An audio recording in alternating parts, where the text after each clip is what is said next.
What's up? It's Dr. Will James here. If you're new here, don't know what to do here, hit that like button, subscribe to the channel, hit that notification bell so that you get a notification every time I upload a new clip. So today we are going over the Karmelo Anthony case. We're going over some evidence from the case, specific evidence from the court documents, the transcripts that's going to prove his innocence. It's going to add additional information that we don't already know. So what we do already know is that Karmelo Anthony was a track and field athlete. He was a football player, captain on the football team, 3.7 GPA, never got in any trouble.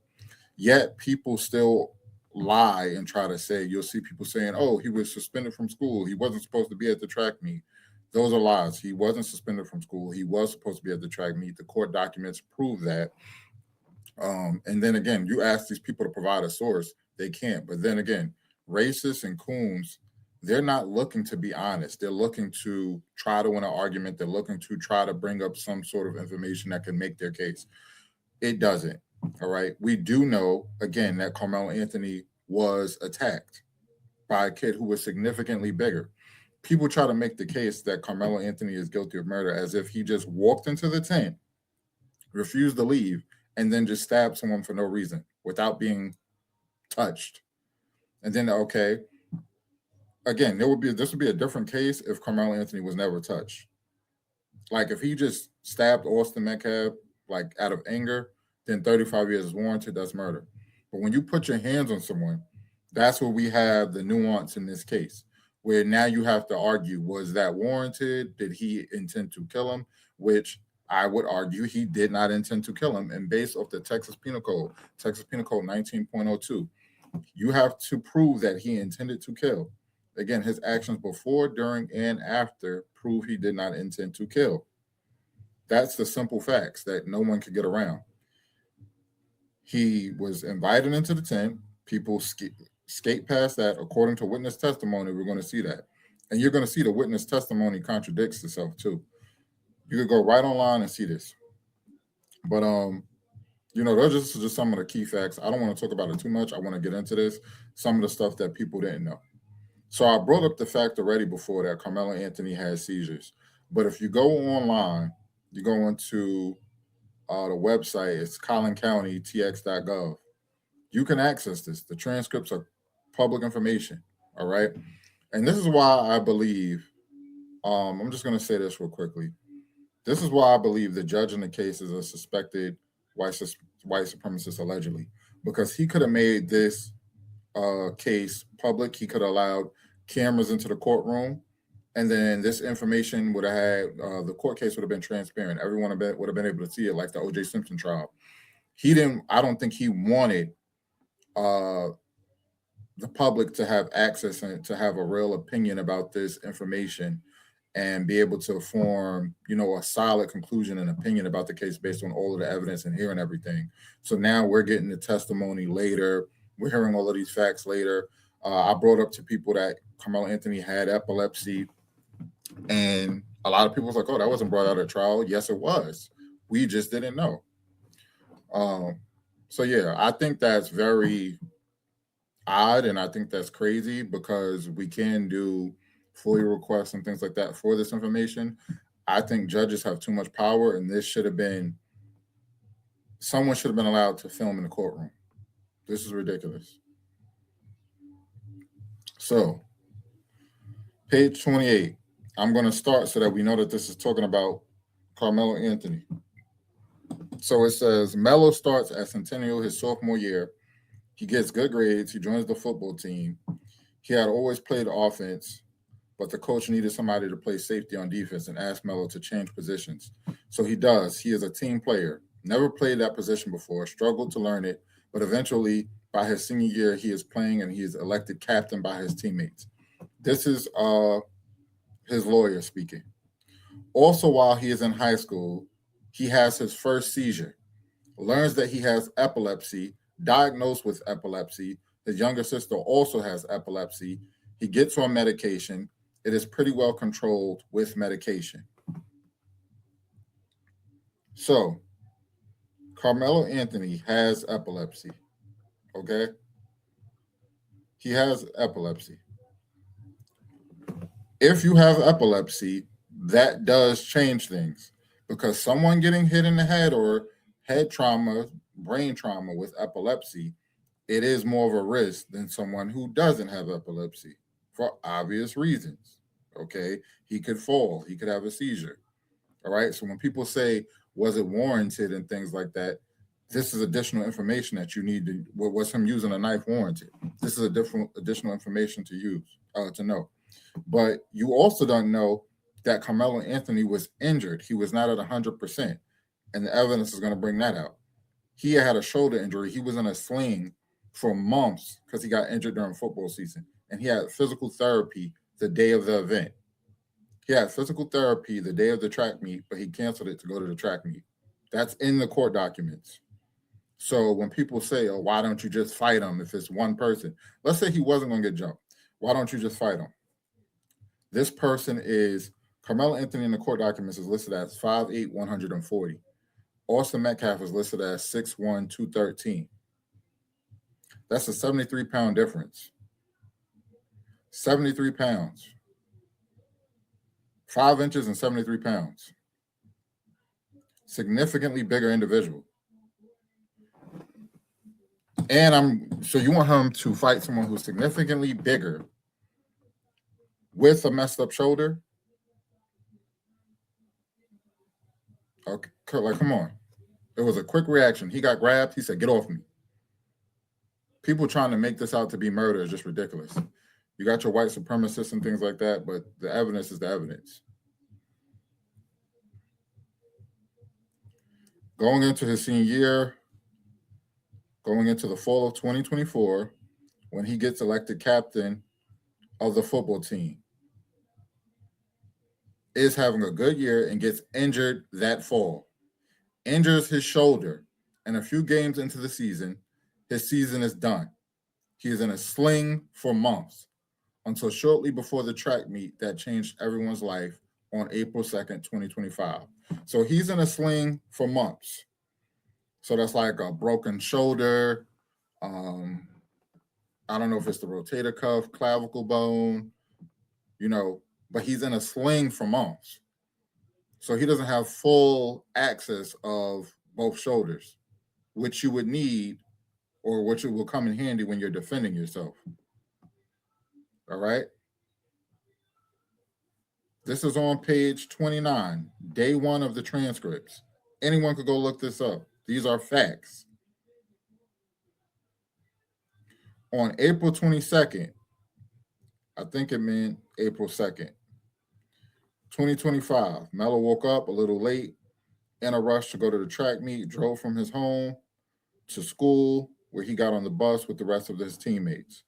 So he's going to the track meet. All the stuff about, you hear nothing in the court documents about him being suspended or not supposed to go. Some kids have gotten permission slips signed so they could drive directly to the track meet. Melo rode the bus with everybody else. So he didn't drive straight to the track meet. He's on the bus with the coaches and the other players. Melo was a varsity track kid. Most of the events that morning were JV. Most of the varsity events were later. But Melo was scheduled to do long jump and some other events, but long jump was in the morning. Melo had a PT appointment for his shoulder that day, but decided, do you know what? I'm going to go to the track meet, and they canceled the PT. So he had physical therapy that day, but wanted to go compete. All right. He's in his senior year. He wants to compete. So he wanted to go to the track meet. If you've been an athlete, you know how it is. You start thinking, you're like, yo, I'm not going to have many of these moments. Let me go. He had physical therapy that day.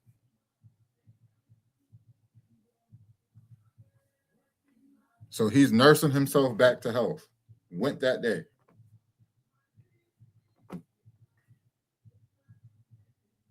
It was raining that day, and it was blank. It was on and off rain.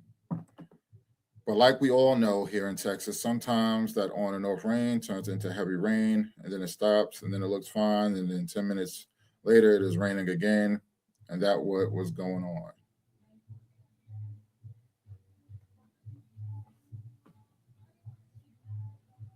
So Some quick key information to go over.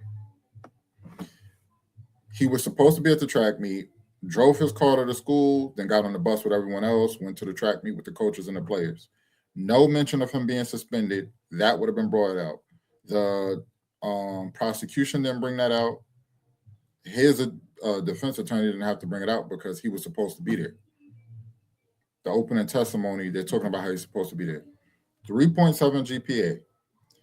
Captain on the football team. Never been in trouble. No talks of him being in trouble. None of that information. Just a good kid. Everything that was brought out. Was injured after like the second game of his football season. And was in a sling up until shortly before April. So football season in Texas, you're talking about this is starting around August. He played 2 games. So let's say he got injured in September, late August, September, was in a sling to shortly before April 2nd. So let's say he got injured in September, was in a sling until February. October, November, December, January, February. How significant is the injury for you to be in a sling for 5 months or 4 months or 3 months? That's a significant injury. All right. And he was nursing his shoulder. He was going to physical therapy. So when people say, why would you have a knife? And that's another thing. People try to make comparisons. Oh, well, what if you have a gun? That's a logical fallacy. He had a 3-inch blade. They act like he had a sword, a machete, a dagger. If you talking something like that, then it's understandable. But it's a significant difference between a 3-inch blade, a machete or something like that, or a gun. What he had, he could legally have. That's why he wasn't charged with, carrying a weapon or legally carrying a lethal weapon, a deadly weapon, anything like that, because he could legally have it. It was a 3-inch blade. So it's not like he had some massive weapon. It was a multi-purpose tool with a blade on it that was 3 inches, 3.5 inches. Okay. And he poked him with it like this.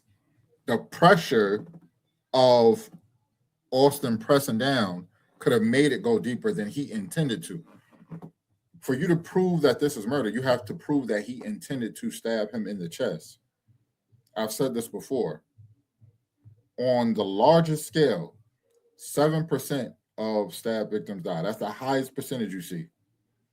Several studies have been done that show 3% dying, less than 1% dying, 2% dying. Even when it hits the heart, because people try to say, oh, it hit the heart. Again, you have to prove this, but even when it hits the heart, 11% of stab victims die if they get to the hospital. Only 11%. So the vast majority, we're talking around 90%, still survive when it hits the heart. According to PubMed research. That is the source. You can go look. And again, you would still have to prove he intended to hit the heart. The argument is that he just intended to defend himself and get this person off of him. This larger person who has a 70-pound weight advantage with muscle, this football linebacker who is significantly bigger, while he's injured. And then people make the argument that he should have left. Texas has a stand your ground law. And we could look that up as well. So, again, I always tell people, you don't have a duty to retreat.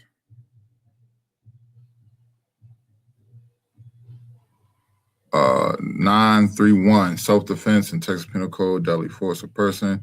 These laws say that you have no duty to retreat before using force or deadly force to protect yourself, provided you are legally present when the encounter occurs, did not provoke the attacker, and are not engaged in criminal activity. Okay. With this case, you saw a lot of use of the word provoking. The only thing, keep in mind, the only thing that Karmelo Anthony said was touch me and see what happens. And according to witness testimony, he said that one time. That's not provoking anyone.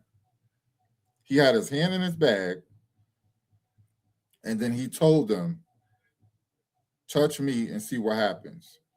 So according to, their own testimony, according to the testimony of the people involved, he didn't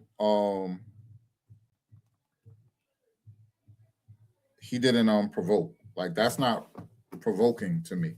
They kept saying, oh, he guarded him and provoked him to do what he did. No, he didn't. He told him, don't touch me. That's what he told him to do. He said, touch me and see what happens. That's a warning. I wouldn't say that's provoking. And then they're going to say, you're going to see in the information that he said, oh, we in Frisco. You don't got nothing in there. They all thought he was joking or bluffing. So Austin, being the big bad bully, wanted to test his bluff. You're going to see in these court documents, there was a coach that said he was about 20 feet away from the memorial tent. So there are adults in the area who Austin could have went to. Austin was told by his coach, oh, be a leader, look after the tent. They were hosting an event. Nowhere in that does that mean physically remove people from the tent if you don't like them there. So people avoid this information. Austin was trying to physically remove Karmelo from the tent. Karmelo was supposed to be there. And there were adults nearby. Karmelo was invited to the tent by Eddie Pera. Witness testimony said that he saw him come sit right near Eddie, and they were talking. One guy said he didn't see him talking to anyone, but he contradicted himself. The testimony said that he saw him laughing with Eddie and talking to him. At first, he said he didn't see him on court. He said he didn't see him doing anything, but in his original testimony, he said he saw him laughing, making a joke with Eddie. So that's a contradiction. It's just ridiculous when you look at this case and you look at the facts and the evidence. He was invited in the tent, was supposed to be there. They try to make it like it's so crazy, but the lawyer did do a good job establishing the fact that it's not unusual for people to go talk to a friend from another school underneath their tent, even if it's briefly. Then it's also established that Austin is the first person to tell Karmelo Anthony to leave the tent. He was under the tent for at least 8 minutes, according to the video footage. At least 8 minutes. No one told him to leave. But all of a sudden, when they get there, they're like, or when Austin and his brother Hunter, they get there, all of a sudden it becomes an issue, him being underneath the tent. No one wants to talk about that fact. Again, if we're being honest, if Karmelo Anthony was 6'6", 250, and he was a shot put thrower, they wouldn't have tried to remove him from that tent. And that's the thing. I can't have this discussion with people who are disingenuous and don't want to be honest. Even if they would have tried to remove him, if he would have fought back and hurt them or something like that, then would you say he was within his rights because he used his fist? Or would you say, well, he shouldn't have been underneath the tent, it wasn't his tent, even though he was invited under the tent and was doing nothing to no one under the tent? There's no testimony that said he was harassing anyone, he was trying to assault anyone, he was stealing people's things, nothing. He was sitting there after he was invited talking to a friend. That simple. And then if you feel like you're being bullied at you're 17 years of age, that's a bigger kid, and you're getting hostile with him, you have no authority over him, and you're like, leave, get out of our tent, leave now, leave. He's like, you know what? I'm not going to leave. I'm not going to leave. You can't, no one should be able to provoke you into doing a crime. So I don't like how they try to make this whole argument. He provoked them because he said, touch me and see what happens. And he had his hand in his bag. That's not provoking you. That's a warning. And everyone is saying like, oh, we don't hold black kids accountable and things like that. No one is holding Austin accountable. No one is saying that Austin shouldn't have put his hands on him and attacked him and grabbed him. No one is saying that. They just go, oh, you don't stab someone who grabs you and pushes you. You don't stab them. It's an attack. You don't have to let an attack progress. That's why it's self-defense. He stabbed him to get him off him with a 3-inch blade, and he didn't intend to stab him in the heart. You can't prove that. And he didn't intend to kill him. You can't prove that. He was sitting there minding his business. If Austin wouldn't have touched him, Austin would still be breathing. Or he wouldn't have got killed that day, shall I say. It's fair to make that assumption. So he's not thinking in the moment, oh, yeah, under the law, he has to be thinking in that moment, this kid touches me, I'm going to stab him in the heart, I'm going to kill him. That's what he has to be thinking for this to be murder. And you can't prove that, and none of the evidence proves that. He asked how he was doing. He walked back over to where he was. You see in the witness testimony, the only reason why he left from where he was, it was because the track players from who were friends with Austin were trying to attack him. So they removed him and walked him back over there. Then when he's getting into the police car, he said, is he going to be okay? I told him not to touch me. He put his hands on me. He's thinking in the terms of self-defense. And again, I say, if Karmelo Anthony was a girl, would people be saying the same thing? She shouldn't have stabbed him? She shouldn't have stabbed Austin? Because there are some people who have that argument. And then there are some people who say, well, he had the chance to leave. So if a woman is standing around in public and she's standing on the sidewalk and a man says, oh, I think you should leave before I do something to you. And she says, touch me and see what happened. The same thing Karmelo says. She has the opportunity to just walk away, walk down the street. The man has no authority of her on a public sidewalk. Just like Austin, even though it wasn't Carmelo's tent, Austin is another child. He has no authority over him. Even with the coach giving him permission to be a leader and, watch over the tent. That's not what that meant. And the coach said that. The coach said in court he didn't want him to remove someone from a tent. That's not what that meant. That meant make sure things are running smoothly. The boys and girls from our school are under control, not getting, rowdy. That's what that means. Back to the example. So if a young lady is on the street, sidewalk, just standing mind her business, a grown man, significantly bigger, says, I think you should leave before I do something to you. She says, touch me and see what happens. He goes to grab her and push her. He puts his hand on her. She pulls a 3-inch blade, stabs him in the chest. He ends up dying. Is she guilty of murder? If you think Karmelo Anthony committed murder, you would have to agree that that's murder. You would make the same argument. She should have walked away. She could have walked down the street and, left from where she wasn't wanted. She should have took heed to the signal that he was going to attack her or remove her or do something. And when someone just puts their physical hands on you, you can't stab them as a reaction. That's just ridiculous. When you go through the court documents and you look through all of the information, this is now over. We have the information. So I think on a review, he's going to get off, and he should. I think they probably can do, I think it's reckless. What is it? Reckless homicide?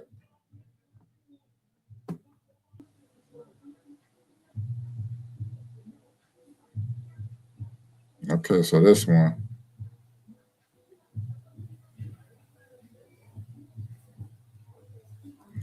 Manslaughter. A person commits an offense if he recklessly causes the death of an individual.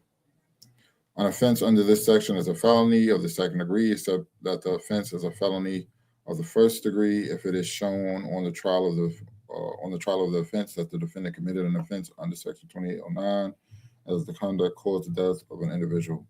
So you could say he recklessly caused the death,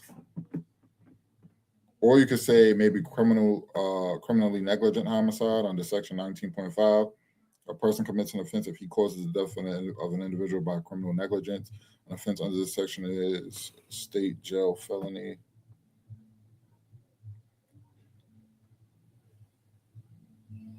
So you can hit him with one of those two. And obviously those two charges carry less time than murder. So you could say he was reckless. You could argue he was reckless, pulling the knife, the blade, and poking it into him, and that caused the murder. Or you could say criminally negligent homicide. So you could argue manslaughter or criminally negligent homicide, but murder is ridiculous. The evidence doesn't prove that. And the people know this, but these racists they have so much hatred for black people in their heart.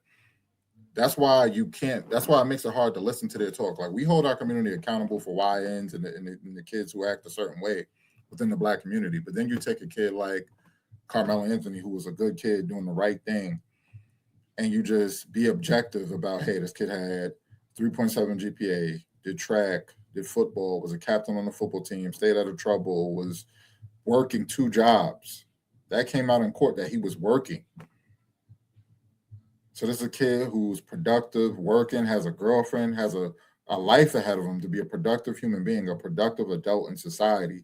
And then people want to place a murder charge on him because he defended himself against a kid who was 5 inches taller, had 70 pounds on him. He refused to be bullied, refused to back down, refused to be bullied. And he just pulled a knife to say, get the kid off me. Yeah, he knew he had the knife. So what? If I know I have a gun on me and I could be walking in some states where it's open carry, you could see my gun on me and I could tell you, touch me and see what happens. If you touch me and I kill you, in certain states, stand your ground states, Florida, that's not murder. That's self-defense because you weren't supposed to do it. The person has no duty to retreat and you don't have the right to put your hands on people. So people try to make the argument, the people who want to call Karmelo guilty, they say, oh, you want to live in a world where people can stab people because they got grabbed. And my argument is, you want to live in a world where people can just grab people and assault them because they have a disagreement. You want to live in a world where bigger people can just put their hands on smaller people and beat them up or remove them from places that they don't have an authority to remove them from. Which is worse? Arguing that Austin Metcalf did nothing wrong is worse than arguing that Karmelo Anthony did nothing wrong. Because Austin's actions led to Carmelo Anthony's actions. And if you don't see that, that's the problem. If you're saying that, oh, he should have left the tent, it wasn't his tent. He was invited under the tent. That's been proven. Now you have no argument about he shouldn't have been there. Oh, well, he was asked 15 times to leave. After Austin, who goes to the school and is looked at as a leader there, other kids had the herd mentality and they tagged along and said, yeah, get from under our tent, get from under our tent. But when he was sitting under there for 8 minutes, no one else said it. It wasn't until Austin started it to say, get up, get from under our tent, that others tagged along and said, yeah, get from underneath our tent. Let's be for real. Be for real. So again, the court documents are available. Karmelo Anthony had epilepsy.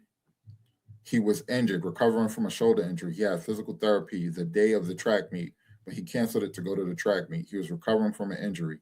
In his backpack, he didn't have an arsenal of weapons. He didn't have a gun. He didn't have anything illegal. He had snacks, food, crossword puzzles, the keys to his car, headphones, a phone charger, things normal teenagers have, things teenagers have. And then you say, okay, well, he also had a knife or a multi-purpose tool. It was a multi-purpose tool, even if it was just a flat-out blade. Nothing wrong with having that. It's nothing wrong with having that for self-defense. It was legal. That's why he didn't get charged with having a weapon illegally. He was minding his business. He was sitting in a dugout, was told to move from the dugout. He went into the bleachers, walked past 2 tents, was invited into a tent by Eddie Pera, was sitting down, was in the tent for at least 8 minutes before the Metcalf brothers come over there. No one told them to move before that. Then they come in and about, shortly after they're there, because they were underneath the tent for, I think, like 3 to 4 minutes before the stabbing incident happened. It wasn't long before they started. He's told to leave.